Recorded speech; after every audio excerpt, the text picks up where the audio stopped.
The Hermes scarf slipped through my fingers. Silk the color of champagne, hand-rolled edges, worth more than most people's monthly car payments.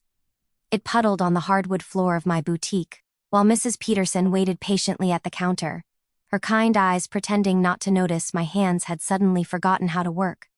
My phone screen blazed between us. Just landed in Miami.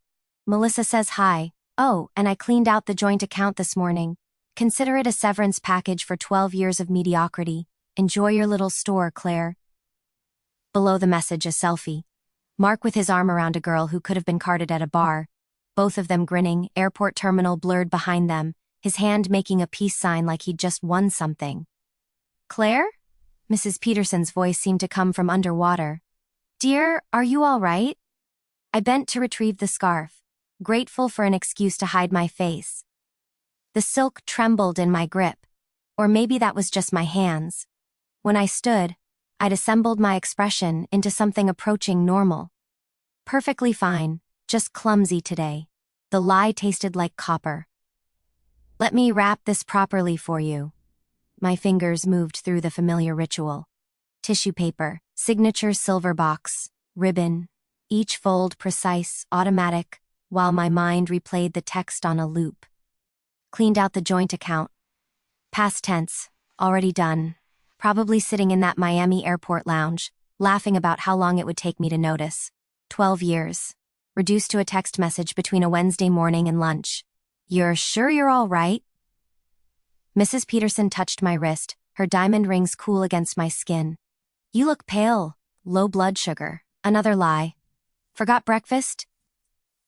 She left with her purchase, the door chime too cheerful for the moment. Through the window, I watched her climb into her Mercedes, drive away into the kind of Tuesday afternoon where husbands don't leave via text message. I locked the door, flipped the sign to closed. Stood in the center of my boutique, the one I'd built from nothing while Mark complained about my hours, and felt something crack behind my sternum, not a clean break, more like the first splinter in glass under pressure. My phone buzzed again. BTW. Used our Amex for the flights. First class. You understand, Melissa's never flown anything but coach, wanted to make it special. Another buzz. Don't bother calling, we're turning off our phones for the week. Fresh start and all that, you know how it is. One more. Actually, you probably don't know how it is. When's the last time you did anything spontaneous? Oh right, never. That's why we're here and you're there? I should have been crying, should have been on the floor, destroyed, proving him right about my fragility. Instead, I walked to my office, opened the locked drawer of my desk and pulled out a folder, 3 months thick. Hotel receipts, screenshots of deleted texts I'd recovered from our phone bill, credit card statements highlighting purchases that didn't match Mark's stories. A timeline of lies in chronological order, and underneath it all, bank statements for an account Mark didn't know existed. One I'd opened the same day I'd found that receipt from La Belle Epoque. I dialed my lawyer. Veronica? It's Claire Harrison. Remember what we discussed last month? My voice sounded strange, calm, almost pleasant. Mark just served himself. I need you to file everything today. Through the boutique window I could see people passing by. Normal Tuesday, normal lives. None of them knew that while they were buying coffee or heading to lunch, I was declaring war. I pulled up my banking app. The joint account showed a balance of $47. 23, everything else gone. I switched to my private account, 6 months of deposits. Every suspicious charge I'd matched dollar for dollar, building my own safety net while he built his escape plan. My phone buzzed one last time. No hard feelings, Claire. You'll be fine. Maybe you'll even find someone more your speed, someone closer to your age. I smiled at the screen, really smiled. Oh, Mark, I whispered to the empty boutique. You have no idea what you just did. Veronica arrived within the hour, her briefcase clicking against my boutique's marble floor like a countdown. Show me everything, she said, settling into the chair across from my desk. I slid the folder across, watched her flip through pages I'd assembled in the small hours of too many mornings, lying awake beside a man who thought I was sleeping. Each document was a piece of a puzzle I'd hoped I'd never have to complete. Jesus, Claire. She looked up, something like respect flickering across her lawyer's face. This is thorough?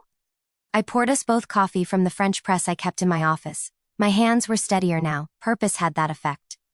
I was going to say devastating, for him. She pulled out a legal pad, started making notes. When did you start documenting? 3 months ago, maybe 4. I sat down, cradling my cup. I found a receipt in his jacket pocket.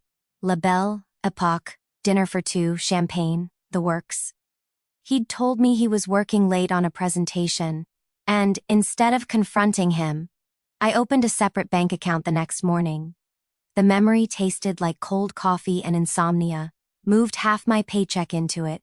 Started watching the credit card statements more carefully.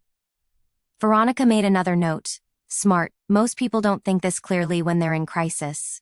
But that was the thing. I hadn't been in crisis. Not yet. I'd been in something worse. Certainty.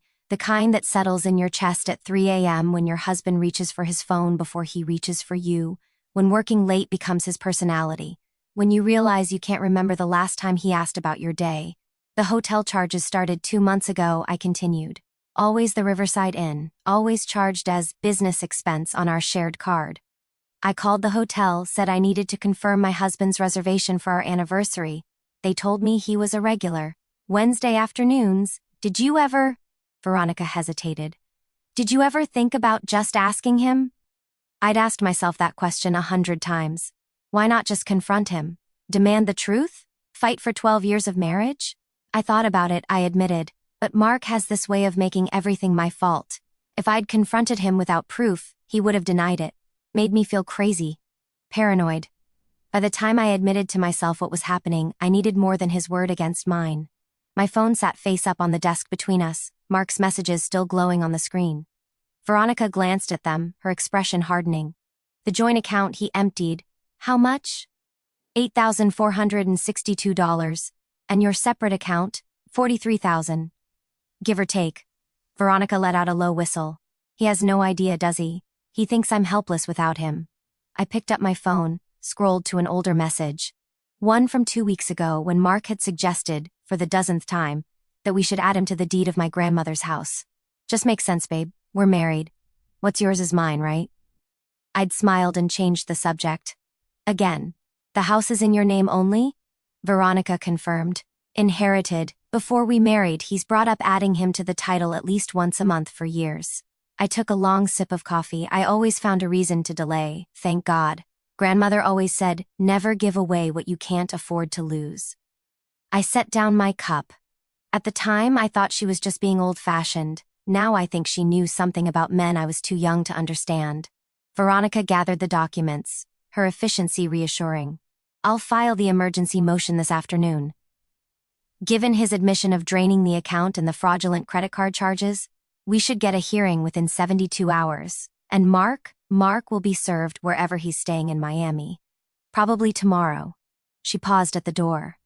Are you ready for this?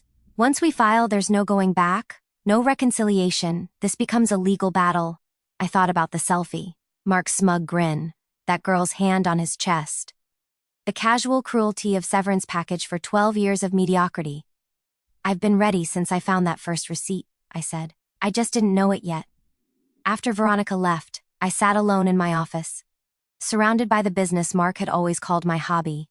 The boutique that barely broke even, according to him. The one that actually grossed more than his management salary. My phone buzzed. Mark's mother. I stared at her name on the screen, knowing what came next. The family closing ranks. The explanations, the careful neutrality that always favored her son. I let it go to voicemail. Some battles you fight alone. Mark's mother left 3 voicemails before I finally answered on Thursday morning. Claire, sweetheart, we need to talk about what you're doing to Mark.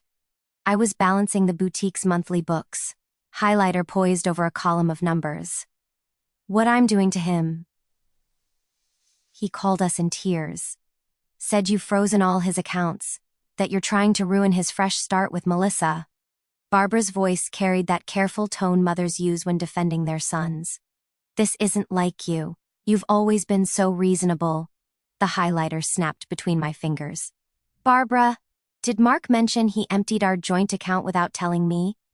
Or that he charged $8,000 in travel expenses to our shared credit card for his girlfriend? Silence. Then he said he was entitled to that money. That you'd been controlling the finances for years, keeping him on an allowance. An allowance? My voice came out sharper than intended.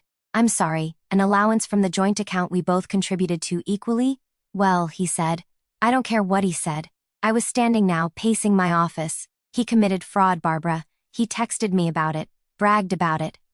I have screenshots if you'd like to see them. Another pause. You're being vindictive, Claire. He made a mistake, yes, but you're trying to destroy him. That's not the woman I thought you were. Something inside me shifted. A weight I'd been carrying for 12 years. The weight of being reasonable, of being the good daughter-in-law, of smoothing over Mark's rough edges, suddenly felt unbearable. You're right, I said quietly. This isn't who I was. But maybe who I was let herself be walked over for too long. I hung up before she could respond. The rest of Thursday passed in a blur of legal documents and customer smiles. I was rearranging a display of evening bags when my phone rang. Unknown number. Mrs. Harrison, this is Detective Sarah Chen with the Miami-Dade Police Department. My stomach dropped. Is he hurt? No, ma'am. But I'm calling about a fraud report. Your husband filed a complaint this morning, claiming you've stolen money from his accounts and canceled his credit cards without authorization. I sat down hard on the velvet bench by the fitting rooms. Detective, those were joint accounts. And the credit card cancellation was due to fraudulent charges he admitted to via text message. I understand, ma'am. I've reviewed his complaint and frankly it doesn't hold water, but I needed to contact you as part of protocol. She paused. Off the record? Your husband seems to be unraveling. He showed up at the station demanding we arrest you for theft. When I explained that's not how joint accounts work, he became agitated. After she hung up, I stared at my phone. Mark wasn't just angry, he was panicking. The reality of his situation was probably sinking in. No access to funds. Stuck in Miami with a 22-year-old who'd signed up for champagne and adventure, not budget motels and legal problems. My phone buzzed. Mark, finally. You've turned into someone I don't even recognize. A vengeful, bitter woman. This is why I left. I started typing a response, deleted it, started again. Deleted that too. Then I opened my camera, took a photo of my boutique, the afternoon light streaming through the windows, illuminating the success he'd always dismissed, and sent it to him with 3 words. I recognize me. 30 seconds later, my phone rang. Mark's name flashing. I declined the call. It rang again. Declined. Again. Again. 15 times in 10 minutes, each call a little pulse of his desperation. Finally, a text. Answer the phone. Then, we need to talk about this like adults. Then, you can't just ignore me. We're still married. Then, fine. My lawyer says you're going to regret this. Everything you think you own? Half of it's mine. The house, the business, all of it. I forwarded the messages to Veronica with a single line. He doesn't know about the deed or the incorporation papers yet, does he? Her response came immediately. Oh, he's about to. That night, alone in my grandmother's house, my house, I did something I hadn't allowed myself to do since Tuesday. I pulled out our wedding album, Mark at 28, lean and hungry and kind. Before middle management softened his edges, before young at heart became his personality, before he needed a 22-year-old to tell him he was special. I found a photo of us dancing at our reception, his hand on my waist, my head on his shoulder. We looked happy. We'd been happy once. I closed the album and put it in a box marked storage. Some memories deserved to be kept, but they didn't need to be displayed. The courthouse smelled like floor polish and broken promises. I arrived 20 minutes early, dressed in a charcoal suit from my boutique's professional collection. Veronica met me at the entrance, briefcase in one hand, coffee in the other. He's already here, she said quietly, with his lawyer. And the girlfriend? Something twisted in my chest. Melissa came? Apparently she thinks this is romantic. Supporting her man. Veronica's expression was carefully neutral. Are you ready? I wasn't, but I nodded anyway. Mark sat on a bench outside the courtroom, Melissa beside him with her hand on his knee. She wore a dress too young for the occasion. Floral, short, something you'd wear to brunch, not court. Mark had attempted professional, khakis, a button-down. But his jaw was tight, his leg bouncing with nervous energy. He saw me and stood. Claire, can we talk, just for a minute? Absolutely not. Veronica said, stepping between us. I'm talking to my wife, not you. Mark's voice carried that edge I'd learned to recognize over 12 years, the one that came right before he made everything my fault. Your wife who you left via text message? Veronica's smile was sharp. After stealing from your joint account? That wife? I didn't steal. That money was as much mine as... He caught himself, glanced at Melissa, lowered his voice. Claire, this has gotten out of hand. We can still fix this. We don't need lawyers and judges. We can work something out between us. I looked at him, really looked, at the man I'd built a life with, at the stranger who'd demolished it with a selfie and a smirk. We had 12 years to work things out, Mark. You chose Miami instead. Because you made me feel invisible. His voice rose. Other people in the hallway turned to look. You and your precious boutique, your business meetings, your independence. When was the last time you needed me for anything? The question hung in the air between us. Because he was right. I hadn't needed him. Not for years. I'd built my business alone. Bought my own house from my grandmother's estate. Made my own decisions. Maybe that's what had pushed him away. Not another woman, but his own irrelevance. But then I remembered the receipt. The hotel charges, the months of lies. When was the last time you wanted to be needed for something real? I asked quietly. Not as a prop for your ego. Not as someone to make you feel young. But as a partner? Mark's face flushed. This is exactly what I'm talking about. You always twist things. Make me the villain. Mr. Harrison, Veronica interjected. Save it for the judge. Inside the courtroom, we sat on opposite sides of the aisle. Mark kept whispering urgently to his lawyer, a man who looked increasingly uncomfortable as he reviewed the documents Veronica had filed. Judge Patricia Morrison entered, and we all stood. She was in her 60s, silver-haired, with the expression of someone who'd seen every variation of human foolishness. This is an emergency hearing regarding asset protection in Harrison v. Harrison, she began, settling behind the bench. I've reviewed the initial filings.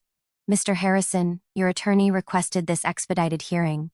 You claim your wife has illegally frozen your assets? Mark's lawyer stood. Yes, Your Honor. Mrs. Harrison has locked my client out of their joint accounts and canceled credit cards without discussion or warning. She's left him stranded in Florida with no access to marital funds. Mrs. Harrison's counsel? Veronica rose smoothly. Your Honor, my client didn't freeze anything. She reported fraudulent charges after Mr. Harrison texted her, and I quote, I cleaned out the joint account. Consider it a severance package. We have the messages, the timestamps, everything. Approach, Judge Morrison said. Both lawyers walked to the bench. I watched Mark from across the aisle. He was staring at his hands, that nervous leg bounce getting worse. Melissa whispered something to him. He shook his head sharply. The lawyers returned to their seats. Mr. Harrison, the judge said, did you send text messages to your wife stating you had cleaned out your joint bank account?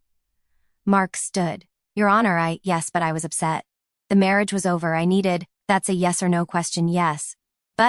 And did you use a shared credit card to purchase airline tickets and hotel accommodations for yourself? And she glanced at her notes. A Ms. Melissa Torres, who is not your wife.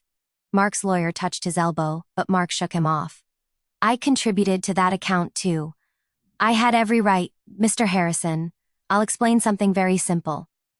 Judge Morrison removed her glasses. Joint accounts belong to both parties. They require mutual consent for major transactions. Unilateral withdrawal of all funds, accompanied by a message mocking your spouse, constitutes bad faith. Possibly fraud? I wasn't trying to. Mark looked back at Melissa as if she could save him. And charging personal travel for you and your girlfriend to a shared credit card? The judge's voice could have cut glass. That's not a gray area, Mr. Harrison. That's theft. I watched Mark's face cycle through emotions, anger, confusion, fear. The same face that had smiled at me across a wedding altar, that had promised partnership, forever. The judge wasn't finished. Before we discuss asset protection, I want to see documentation. Mrs. Harrison's counsel, you mentioned proof. Veronica opened her briefcase like she was unveiling evidence at a murder trial, and I realized this wasn't just a hearing, this was an execution. Veronica laid the evidence on the judge's bench like a pathologist presenting cause of death. Exhibit A, text messages spanning 3 months showing Mr. Harrison's admitted premeditation, including this one from 6 weeks ago. She projected it onto the courtroom screen. Mark's words, enormous and damning, "Don't worry, in 2 months you'll be free of the Ice Queen and living your best life." Melissa's face went white. She hadn't seen that one. Exhibit B, hotel receipts from the Riverside Inn, every Wednesday afternoon for 8 weeks. All charged to the joint credit card under business expenses. Mark's lawyer was writing frantically, but his client had gone still. Exhibit C, the property deed for 447 Maple Street, Mrs. Harrison's residence, inherited from her grandmother before the marriage. Mr. Harrison's name appears nowhere on this document despite his claims. I watched Mark's expression crack. He genuinely believed the house was half his.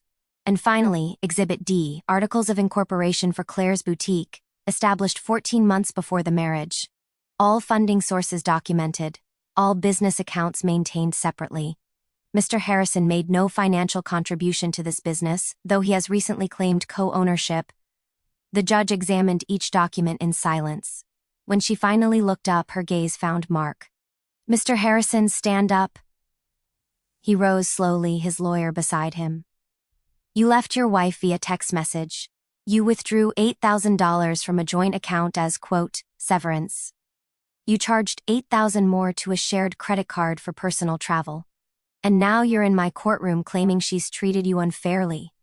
Your Honor, the marriage was dead. I wanted out. I wanted a fresh start. Then you file for divorce like an adult." The judge's voice was ice. "You don't loot the accounts and flee to Florida with your girlfriend. I contributed to that money, half of it." Judge Morrison cut him off. "You contributed to half, you took all. Do you understand the difference?" Mark's jaw clenched. "My lawyer said, your lawyer should have told you that community property doesn't mean help yourself." She turned to me. "Mrs. Harrison, please stand." My legs felt distant, but I rose. "You've maintained separate business accounts throughout your marriage?" "Yes, Your Honor." "And the house was inherited property, kept in your sole name?" "My grandmother left it to me. I lived there before I met Mark." "Did your husband ever contribute to mortgage payments, property taxes, or major renovations?" I thought about the new roof I'd paid for 3 years ago. The kitchen renovation Mark had called unnecessary. The property taxes I'd covered every year from my boutique earnings. "No, Your Honor, I paid all expenses related to the house." The judge made a note. "Mr. Harrison, you have no claim to that property." "But I lived there." Mark's voice cracked. "For 12 years. That has to count for something. It counts as marriage, not ownership." Judge Morrison looked back at me. "Mrs. Harrison, did you remove funds from the joint account before your husband emptied it?" This was the moment, the one Veronica had prepared me for. "Yes, Your Honor. Over 3 months, I moved approximately $5,000 per month into a separate account. Why?" The courtroom went silent. Mark stared at me, confusion and betrayal warring on his face. "Because I found hotel receipts, credit card charges that didn't match his explanations. He'd changed all his passwords, started going out more, caring less." My voice stayed steady, but something inside me was fracturing. I didn't know if he was leaving, but I knew I couldn't trust him anymore. So I protected myself. "She was planning this." Mark exploded. "She's been plotting for months." "She was being prudent," the judge snapped, "which is more than I can say for you." She turned back to me. "Mrs. Harrison, did you inform your husband you were moving this money?" "No, Your Honor. Why not?" And here it was. The truth I'd barely admitted to myself during all those 3 a.m. transfers, all those careful calculations. Because if I confronted him, he would have lied. Made me feel crazy. By the time I was sure something was wrong, I was more afraid of being gaslit than I was of being alone. I looked at Mark then, really looked at him. "I spent 3 months hoping I was wrong about you. Documenting everything, yes, but hoping I'd never need it. And then you sent me that text with haha at the end, and I realized you'd been hoping I was stupid." The silence that followed felt like a physical presence. Mark's face had gone from red to gray. "Claire, all marital assets are frozen," Judge Morrison declared. "Mr. Harrison, you have 48 hours to return the $8,000 you withdrew. The credit card charges are under investigation for fraud. We'll reconvene in 30 days for final dissolution proceedings." Her gavel fell like a period at the end of a sentence. Outside the courtroom, Mark tried to approach me, but Melissa grabbed his arm. She knew? The girl hissed. For months she knew, and you walked right into this? I didn't think. No, Melissa said, her young face suddenly ancient. You didn't. She walked away, heels clicking on marble, leaving Mark standing alone in a courthouse hallway, finally understanding what he'd lost. Not a wife. A witness to his own destruction. 6 months later, I was closing the boutique when I saw Mark through the window. He stood across the street, hands in his pockets, watching. He looked smaller somehow. The designer jeans were gone, replaced by regular Levi's. His hair needed cutting. When our eyes met, he lifted one hand in a half wave, uncertain. I should have locked the door. Called someone. But instead I stood there, key in hand, waiting. He crossed the street slowly, like approaching a spooked animal. I'm not here to cause problems, he said when he reached the door. Can I talk to you? 5 minutes. Every instinct Veronica had drilled into me screamed no. But something older, some echo of 12 years, made me nod. We stood outside my boutique, the place he'd called a hobby, now closed for inventory with obvious success spilling from every window display. I got a job, he said, in accounting, entry level. It's humbling. Mark, let me finish. Please. He looked at me then, and I saw something I'd never seen before, actual humility. I came to apologize.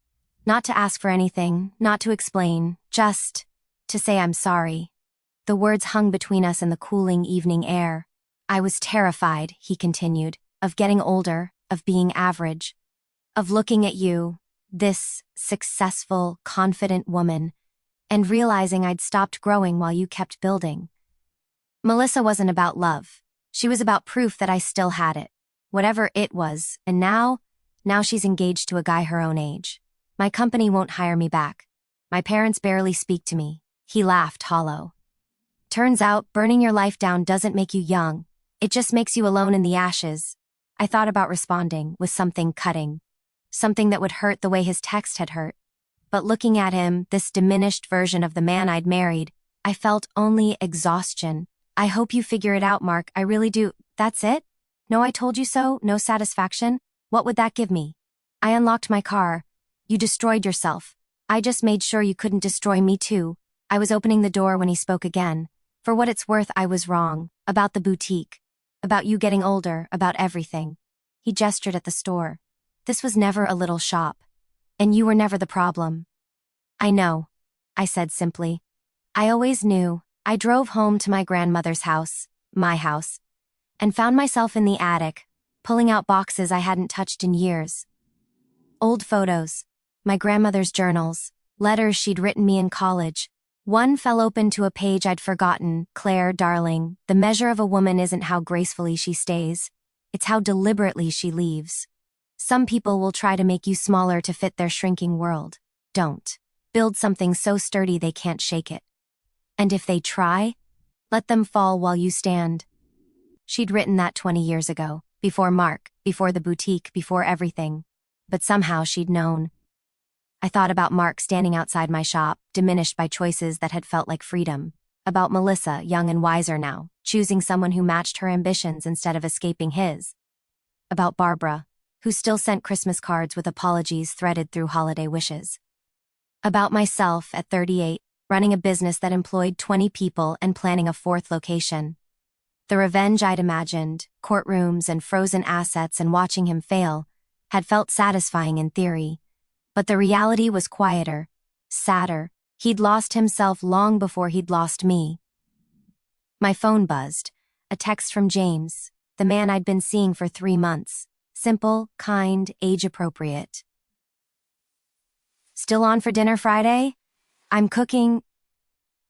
I hesitated, that old instinct to protect myself flaring up. To keep distance. To document and prepare for inevitable betrayal. Then I thought about my grandmother's letter. About building something sturdy, about standing. Yes. Should I bring wine? His response came immediately. Just yourself? I put away the boxes and went downstairs to the kitchen. Through the window I could see the garden my grandmother had planted 40 years ago, still thriving, still growing. Perennials that died back every winter and returned every spring, more beautiful for the cycle. Some things end, some things survive. And some things, the important things, know the difference between dormancy and death. I poured a glass of wine and raised it to the empty kitchen, to my grandmother's memory, to the woman I'd become in the ashes of who I'd been. Thank you, I whispered, for teaching me that the best inheritance isn't property or money, it's knowing when to hold on and when to let go. Outside, the garden grew in the gathering dark. Inside, finally, so did I.